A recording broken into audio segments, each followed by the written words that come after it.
ভিক্ষেগিরি motorcycle কিনলাম রে। এখন ভিক্ষেগিরি আমার মোটরসাইকেলের তেলের টেহাও জুড়ে না। রে মোবাইলও জামুগা নাতি ছেড়া যে এখনো উড়ে না, এটা হালখাতার কাঠ মাহি আছে। রে নাতি ছেড়া উড়স না কে রে, মোবাইলও জামুগা, তোর ঘুম ছাড়ে না। বাইগান দাদা আমি তো রেডি হয়ে আছি, বৃষ্টি আসেন দিয়ে এলা শুইছিলাম, চলো জায়গা। अच्छा এই এটা হালখাতা ফইরের ভিক্ষের হালখাতার কাঠ মাহি আছে। 1.5 লক্ষ টাকা মাহি, 3 বছরের মাহি। দাদা এত টিয়াতে তুমি আরে আগে কইলে পরে তুই যে হাট ফিল করবি, তুই যখন হাট ফিল কর তাহলে আমি চলবো কার সাথে? পুরে ব্যবসা করে খায়।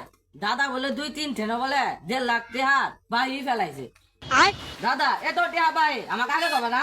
3 গ্রামে হালখাতার কাঠ দিছি, 3টে গরু কিনছি, জহ কিনে আমরা হালখাতা করবো। এটা হালখাতার কাঠ বাহি আছে মনিরের, যা মনিরের বাদ যাই। চলো দাদা। अच्छा মনির আছো রে বা, মনির আছো? বাইগান কেডারে বারে ফুল নালা হ বাহু আমরাই দে বাহু ভিক্ষে দিন ভিক্ষে নিয়ে রাহা লাগে ভিক্ষে নিয়ে রাহি নাই বাবু, ভিক্ষে নিয়ে রাহি নাই।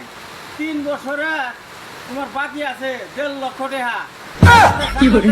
নাই তারপরে কুরবানি গরুর টেহা নে নাই, ফেতরা নে নাই, শুধু ভিক্ষের টেহাই বাহি আছে 1.5 লক্ষ টাকা 3 বছরে।